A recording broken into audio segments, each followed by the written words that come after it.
Before we begin, please imagine the bell notification is on and you're subscribed to Huna Stories. I don't remember hitting the floor. I remember the sound first, something metallic tipping, someone saying my name from far away, then white, not bright white, hospital white, the kind that hums. When I opened my eyes, there were wires on my chest, and something clipped to my finger. My mouth tasted like copper and sleep. You fainted at work, a nurse told me gently. You're stable. We contacted your emergency numbers. Emergency numbers. I knew who those were. My parents. I nodded. That felt like enough effort for one day. Hospitals measured time differently, not by hours, but by vitals, by medication rounds, by the way the light outside shifts from pale to gray and back again. The first day I kept glancing at the door. The second day I stopped. No one came. On the third afternoon, my phone buzzed on the tray table beside me. My hand shook when I reached for it, not from emotion, just weakness. I expected a "Where are you?" or "We're on our way." Instead, I saw a notification. My sister had tagged me in a photo.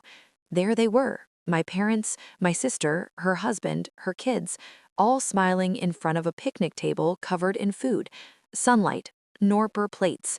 Caption, Family Day. Finally peaceful without the drama. She had tagged me. I stared at the word drama for a long time. Then I locked my phone. I didn't cry. I didn't text her. I didn't even remove the tag. I just lay back and listened to the steady beep beside my bed and tried to understand how I had become the absence that improved their day. A nurse came in later to adjust my IV. Has your family been by? She asked casually. They're busy, I said. That had always been the answer growing up. I was the capable one, the organized one, the one who understood insurance forms and school deadlines, and later, mortgage clauses and tax letters. When something went wrong, they called me. When something went right, they celebrated together. It had taken me years to realize those weren't the same thing. By the fourth day, I could sit up without the room spinning. That's when I saw them. 74 missed calls, most from my dad, a few from my sister, one voicemail, but I didn't open it. There was a text from my father, timestamp that morning.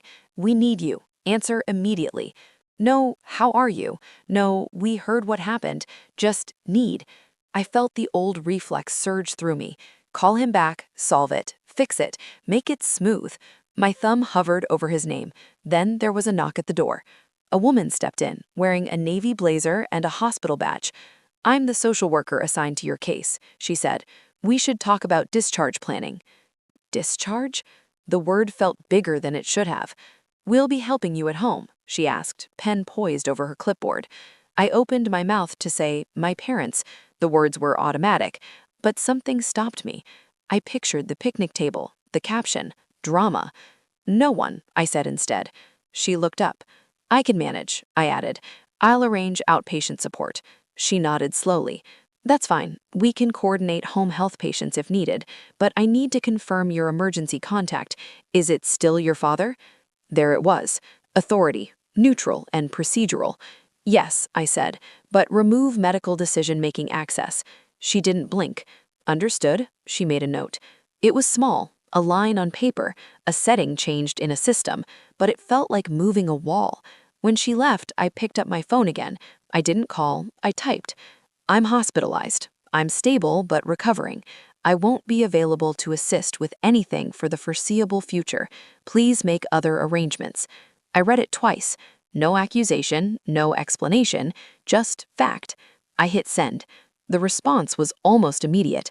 What do you mean hospitalized? This is serious. Call me now. We're dealing with legal paperwork and the bank needs clarification today. There it was. Not fear, logistics. I put the phone face down. For the first time in my life, I did not respond immediately to urgency that wasn't mine. The calls kept coming. I let them.